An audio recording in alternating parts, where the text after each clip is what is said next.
안녕하십니까. 9월 24일 금요일 오전 11시를 넘기는 시간입니다. 지난주에 미국 뉴욕의 유엔 총회에 참석하여 이게 종전선언을 주제로 한 연설을 끝내고 이제 문재인 대통령 부부는 하와이를 들어서 아마 조만간에 귀국할 예정으로 있습니다. 저는 이번 문재인 대통령의 유엔 참석과 관계해서 세 가지 질문을 문재인 대통령에게 던지고자 합니다. 첫째, 왜 굳이 이번에 유엔 총회에 참석하려고 했느냐? 제가 이렇게 묻는 것은 유엔이 자리 잡고 있는 미국이 가급적이면 코로나 때문에 각국 국가 원수들이 총회 참석은 자제해 달라고 사전에 통보를 해온 바가 있기 때문에, 그런데도 굳이 참석한다. 참석해봐야 이번에는 한미 정상회담은 물론 한일 정상회담도 이게 불가능한 상황인데 왜 굳이 참석하려고 하느냐. 둘째로 이 시기에 유엔 총회에 참석해가지고 남북한 전쟁을 종전선언을 통해 가지고 종결시키자 하는 연설을 했는데 이것이 씨알이 먹힐이라고 생각했느냐.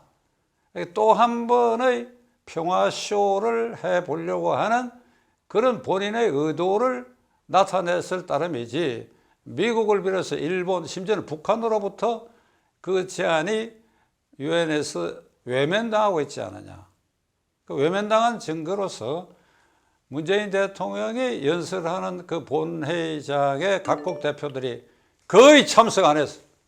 그 화면을 자세히 보면 텅텅 비어 있어요. 북한은 3등 서기관인가가 거기에 참석을 했어요. 이게 유엔 본회의장의 분위기를 제가 아는 것은 금년이 한국이 유엔 가입 30주년, 북한 가입, 남북한 동시 가입 30주년이 되는 해에 이걸 의미를 두고 가서 종전선언을 하자고 제안했는데, 이 30년 전에 제1차 유엔 총회 한국 대표단이 5명으로 구성되어 있었는데 제가 그 중에 한 사람이었습니다. 대표단은 당시 외무장관 이상옥, 그 다음에 주미대사, 주유엔 대사, 그리고 국회 외무위원장, 국회 외무위 야당 대표 저, 이렇게 5명이 참가를 해가지고 이게 남북한이 가입한 총회에 참석하기 때문에 의전 행사 같은 걸 해요. 이게 앞으로 안내받아가지고 대표석에 앉는 이런 행사를 했습니다. 그래서 일단 그 회의, 오전 회의가 끝나고 제가 대표단에게 우리하고 대칭점에 있는 그 북한 대표도 5명 있는데 이 차를 마시고 점심 한번 같이 먹었으면 좋겠다. 제가 한번 제의해보겠다 그러니까 해보라 그러더라고. 그 로비에서 기다렸더니 나와요. 아마 박수길 대사라고 기억하는데 그 악수를 하고 어떻습니까? 우리 차라도 한잔 합시다 하니까 좀 바쁜 일이 있습니다. 이제 그때 일을 생각을 하는데 이번 문재인 대통령과 연설할 때 그건 아주 완전히 휑하니 비어있다. 이건 뭘 말하느냐. 대한민국 대통령의 스피치가 전혀 주목받지 않을 그런 내용이다. 그래, 그걸 위해서 굳이 유엔 참석할 필요가 있었느냐. 셋째 질문은 BTS를 왜 데리고 갑니까? 방탄소년단을 왜 데리고 갑니까? 제가 데리고 간다는 말을 썼지만은 문 대통령 끌고 갔지 않습니까? 방탄소년단을 끌고 갔지 않은 얘기야. 왜 끌고 갑니까? 세계적으로 각광받는 빌보드 차트에 손가락 꼽히는 것으로 계속 몇 년간 올라 있고 그가 어디를 나타나도 박수받고 각광받고 대한민국 국위를 선양하는데 거기 한 정권 이제 임기가 끝날 대통령이 그걸 끌고 가가지고 자기의 후광으로 이용해가 그 후광으로 이용됩니까? 결과적으로는 BTS가 나타날 때 대통령 존재는 외소에서 숨어버리고 BTS만 되는데 결국 남는 거는 BTS가 정치에 오염되고 있다 하는 오명을 씌워주는 일을 어찌 현직 국가원수인 대통령이 그들 잘하는 걸 멀리서 박수 쳐주고 그래야만 될 일을 끌고 다니면서 자기의 후광 효과, 자기가 빛나게 하는 보조제로 쓰려고 하나, 이게 이게 이 시점에 온당한 일입니까? 왜 제가 이 얘기를 하는가 하면 문재인 대통령 4년여 동안에 공중파에 코미디언 프로를 없애가 그들이 먹고 살 길을 차단한 사람 아니에요.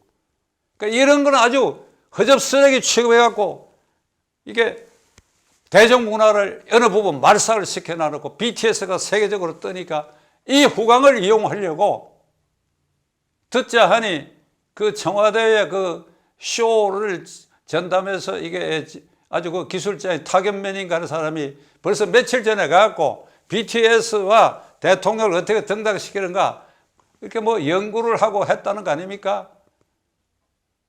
이 세 가지 질문에 대해서 문재인 대통령 답하시기 바랍니다. 첫째, 굳이 갔어야 할 이유가 없다. 앞에 말씀드린 것처럼. 그러니까 뭐 미국 그다음에 일본의 정상과의 회담도 이게 예정되어 있지 않은데 그걸 굳이 거기 갔다. 가서 그 초라한 모습을 보였다. 둘째로는 종전선언이 이 시점에 그 씨알이 먹히게 되냐 이거예요.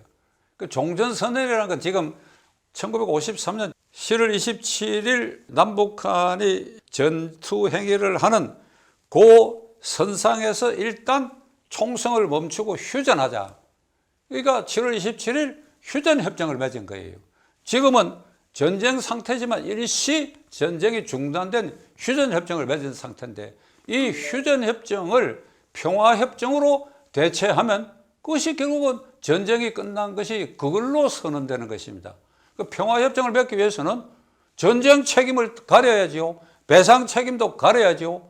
아직도 5만 명 이상의 이 한국군 포로가 북한에 있는데 다 나이가 들어 생존자가 얼마 모르지 않습니까? 예를 들면 그런 문제 이걸 다 수기해 갖고 해결해서 평화협정이 맺어져야 평화협정 당사자는 지금 미국, 북한 그리고 중국, 한국은 서명 휴전 서명에 참여 안 했지만 그리고 한국 이게 합의되고 평화협정이 맺어져야 되는데 그러면 그것이 결국 종전선언인데 그러니까 갈 길이 단계가 있는데 종전선언부터 끄집어내가고 이 정권 초기부터 목매달아가 2018년 판문점에서 트럼프 대통령이 김정은이 만나는데 그 옆에 방에 기다리고 있다가 그 나타나가지고 셋이 사진을 찍은 장면을 보고 조국이라는 자가 이렇게 얘기했어요. 이 사진의 상징은 세 사람이 휴전선상 거기 판문점 닦고 휴전선상 그 경계선을 왔다 갔다 하는 거기에 서서 사진을 찍은 이것은 실질적 종전선언이다. 세상에 이런 망발이 어디 있습니까? 망발이. 그리고 종전선언을 해서 북한의 핵 문제를 비가역적으로 해결하자 그러는데 김정은이가 바보입니까? 그래 종전선언 해주면 북한 핵을 스스로 다 포기하겠다? 그 포기할 사람인가요? 핵을 포기해야 평화협정이 되고 그래야 그것이 종전선언 상태가 된다.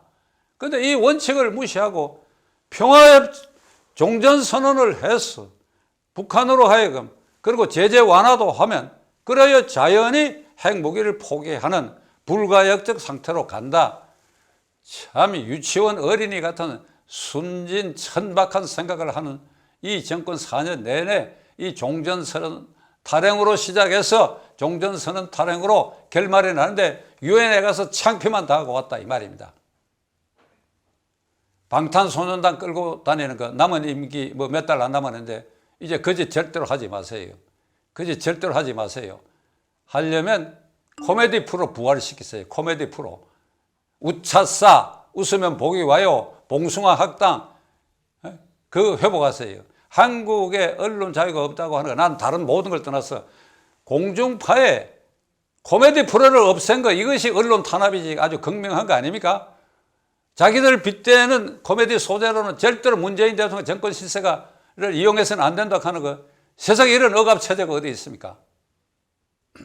대통령 전용기가 있으니 대통령 부처가 그걸 타고 갔다 올 수 있고 하겠지요. 자신이 결제해가지고.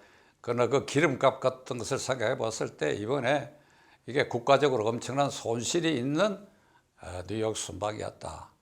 그런데 문재인 정권 4년 내내 왜 이렇게 종전선언에 매달리느냐. 결국은 종북 주사파적 이념적 생각에서 탈피하지 못하고 있기 때문이다. 그러니까 이 정권은 이 김일성, 김정일, 김정은으로 이어지는 이 체제에 대한 낭만적, 희망적, 환상적 어떤 생각을 가지고 있어. 이게 어쩌면 한반도에서 저 체제가 남쪽 체제보다도 우수할 수 있다 하는 그 낭만적, 환상적 생각. 그게 언제부터냐?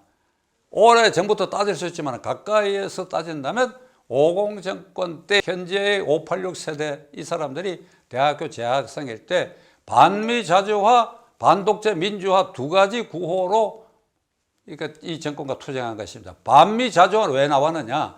광주에 공수특전단이 동원된 것은 미군 사령관의 인가 아래 동원되기 때문에 이거 반미해야 된다. 여기서 반미자주화, 반독재 민주화 요 두 가지 구호에 매몰이 돼 가지고 그래야 짧은 기간 구속돼 가지고 이게 형기를 살고 나와서 이게 훈장이 됐어.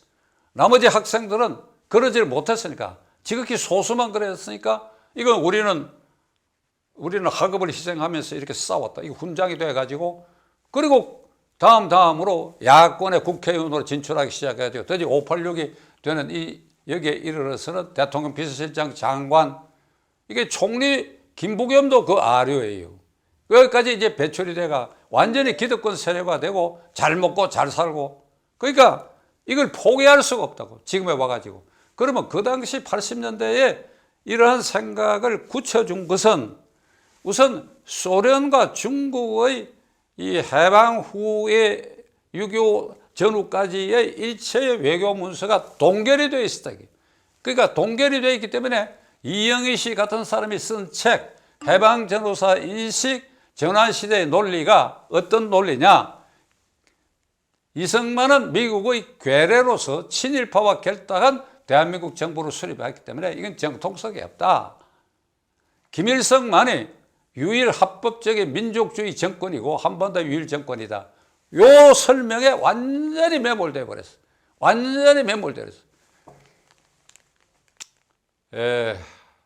이 기가 찰 일인데 이 지금 586 세대보다도 한 10살 이렇게 많은 쪽에 속하는 노무현 대통령과 문재인 변호사는 그 당시에 대통령 된 직후에 노무현 대통령은 이런 말을 공개적으로 했어.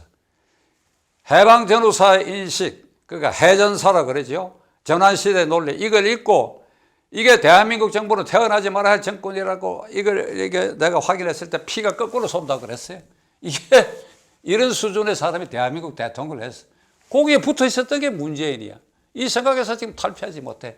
91년에 모든 외교 문서가 공개돼 가지고 온 세상에 다 알려지고 대한민국 외교부에도 스탈린 시대 외교 문서 다 이게 다 번역돼가 있어요. 거기 보면 김일성이가 괴뢰지 48년 9월 20일에 그리고 북한 정권에 소련식 정권 수립하도록 그렇게 그 이듬해 1월 20일 전국적인 인민위원회를 조직하고 그리고 친일파도 거기서 더 많이 수용했죠. 여러 말 할 것 없어요. 그 6.25 전쟁은 남침이 확실하고 김일성 전쟁 범죄자고 근데 이 부분 쏙 빼버리고 젊었을 때 낭만적 환상적 민주주의에 젖어가지고 북한이 올바르다라고 하는 그런 환상에 젖어가지고 그래 오늘날 종북주사파가 대한민국 안보까지도 깔아뭉개고 유엔에 가가지고 완전히 북한 대변인 노릇을 하는 그런 연설을 하게 된 이 사태에 이르렀다. 시청자 여러분, 이 문재인 대통령과 586 주력들의 가지고 있는 이 생각, 그러니까 반미자주화, 그래야 북한 정권은 정당하게 수립되고 대한민국 정부는 이재명 후보가 그랬죠. 더럽게 출범한 정부라고. 이재명 씨, 그 더럽게 출범한 정부가 그 헌법 아래서 당신 지금 대통령 유력한 후보에 올라 있지 않느냐 이 말이야. 그 아래서 성남시장도 하고 돈도 벌고 했지 않느냐 이 말이야. 에? 음수사원이라는 말이 있어. 물을 마실 때 그 물의 근원이 어딘지를 생각해야 된다고. 오늘날 문재인 대통령과 586 이게 주사파들이 이렇게 기득권을 누리고 이 자리에 서 있는 그 근거가 이 대한민국 헌법에 의해서 수립된 이 체제에서 그걸 누려나르고 생각만은 북한을 동경하고 그걸 포기할 수 없다. 시청자 여러분, 내년 3월 선거 이거 심판해야 됩니다. 이 사람들이 생각을 못 바꾸기 때문에 심판해서 쓸어내리는 길밖에는 없습니다. 이 아침에 좀 심각한 얘기를 한 것 같은데 자가 우리 모두 깊이 깨달아야 할 것입니다. 끝까지 경청해 주셔서 감사합니다.